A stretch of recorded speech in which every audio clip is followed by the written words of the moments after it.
नमस्कार साहेब. आपण मला ओळखलं नसेल. माझं नाव नितीन शास्त्री. साहेब, मी 2 वर्ष झाले माझी पेन्शन मिळावी ना म्हणून तुमच्याकडे अर्ज करतोय. म्हटलं आपण एकदा भेटून बघावं. माझी पेन्शन न मिळण्याचं काय कारण आहे? कोणत्या अडचणी आहे? तसं मी डिपार्टमेंटला गेलो होतो साहेब. त्यांनी सांगितलं आमच्याकडून तर पूर्ण फाईल गेली आहे. मी फाईलचं स्क्रुटिनिंग केलं, कागदपत्र तपासली, सगळं बरोबर आहे. पण पेन्शन का निघत नाही साहेब? नाही तसं म्हणजे सुप्रीम कोर्टाचा निकाल आहे की पेन्शनची कागदपत्र जमा झाली की 2 वर्षाच्या आत पेन्शन मिळालीच पाहिजे. नाही नाही म्हणजे साहेब, मी असं काही म्हणत नाही. माझी फक्त तुम्हाला विनंती आहे की काय अडचण आहे मला कळावं. काय म्हणाला? नाही नाही, मला नीट कळालं नाही. काय म्हणाला? अच्छा, खर्च येईल त्याला.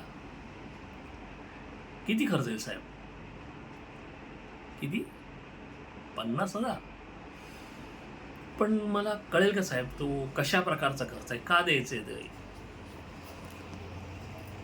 हे बघा मिस्टर राज्याध्यक्ष, तुमच्याबद्दल मी ऐकून आहे तुम्ही पैसे दिल्याशिवाय काम करत नाही. मी त्यातला नाही.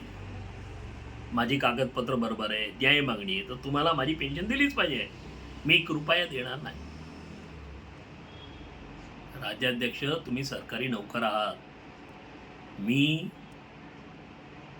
टॅक्स देणार आहे. माझ्या पगारातून तुम्हाला पैसा मिळतो.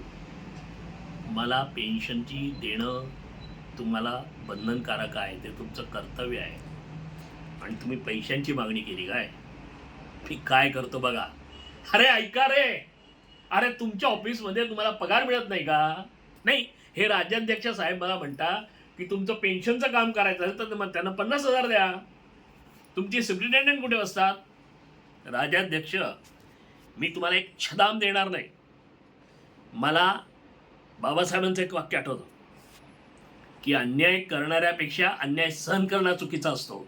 माझी जर पेन्शन दिली नाही तर तुमच्या पगार आणि तुमचे ॲसेट सगळ्याची इन्क्वायरी सुरू करीन मी मुख्यमंत्र्यांच्या कार्यालयाबाहेर जाऊन अर्धनग्न आंदोलन करीन. कळालं तुम्हाला? माझा पैसा मला मिळाला पाहिजे, माझा हक्क आहे तो. कळालं? तुम्ही उपकार करत नाहीये.